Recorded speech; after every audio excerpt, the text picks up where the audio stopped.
2 Samuel 13. Some time passed. David's son Absalom had a beautiful sister named Tamar, and David's son Amnon was infatuated with her. Amnon was frustrated to the point of making himself sick over his sister Tamar because she was a virgin, but it seemed impossible to do anything to her. Amnon had a friend named Jonadab, a son of David's brother Shemaiah. Jonadab was a very shrewd man, and he asked Amnon, "Why are you the king's son, so miserable every morning? Won't you tell me?" Amnon replied, "I'm in love with Tamar, my brother Absalom's sister." Jonadab said to him, "Lie down on your bed and pretend you're sick. When your father comes to see you, say to him, 'Please, let my sister Tamar come and give me something to eat. Let her prepare a meal in my presence so I can watch and eat from her hand.'" So Amnon lay down and pretended to be sick. When the king came to see him, Amnon said to him, "Please, let my sister Tamar come and make a couple of cakes in my presence so I can eat from her hand."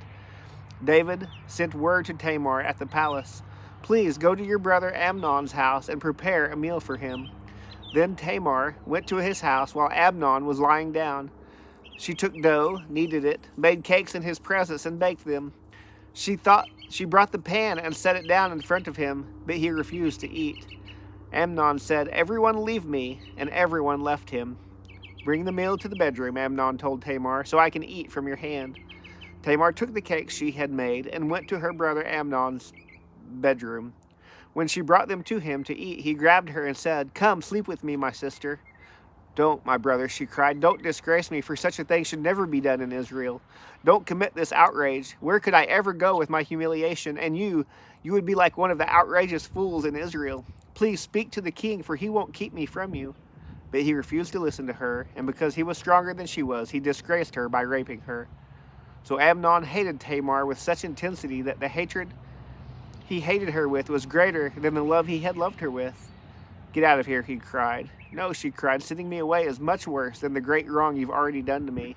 But he refused to listen to her. Instead, he called to the servant who waited on him, "Get this away from me, throw her out, and bolt the door behind her." Amnon's servant threw her out and bolted the door behind her. Now Tamar was wearing a long-sleeved garment, because this is what the king's virgin daughters wore. Tamar put ashes on her head and tore the long-sleeved garment she was wearing. She put her hand on her head and went away, crying out. Her brother Absalom said to her, "Has your brother Amnon been with you? Be quiet for now, my sister. He is your brother. Don't take this thing to heart." So Tamar lived as a desolate woman in the house of her brother Absalom. When King David heard about all these things, he was furious. Absalom didn't say anything to Amnon, either good or bad, because he hated Amnon since he disgraced his sister Tamar. 2 years later, Absalom's sheep shearers were at Baal Hazor near Ephraim, and Absalom invited all the king's sons. Then he went to the king and said, "Your servant has just hired sheep shearers. Will the king and his servants please come with your servant?" The king replied to Absalom, "No, my son, we should not all go, or we would be a burden to you."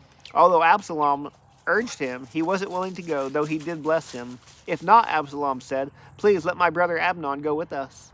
The king asked him, "Why should he go with you?" But Absalom urged him, so he sent Amnon and all the king's sons. Now Absalom commanded his young men, "Watch Amnon until he is in a good mood from the wine.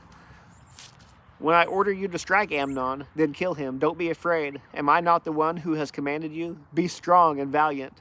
So Absalom's young men did to Amnon just as Absalom had commanded.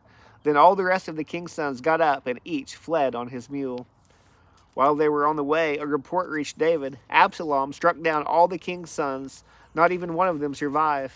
In response, the king stood up, tore his clothes, and lay down on the ground, and all his servants stood by with their clothes torn. But Jonadab, son of David's brother Shemaiah, spoke up, "My lord must not think they have killed all the young men, the king's sons, because only Amnon is dead. In fact, Absalom has planned this ever since the day Amnon disgraced his sister Tamar. So now, my lord, the king, don't take seriously the report that says all the king's sons are dead. Only Amnon is dead." Meanwhile, Absalom had fled. When the young man who was standing watch looked up, there were many people coming from the road west of him from the side of the mountain. Jonadab said to the king, "Look, the king's sons have come. It's exactly like your servant said." Just as he finished speaking, the king's sons entered all and wept loudly. Then the king and all his servants also wept very bitterly.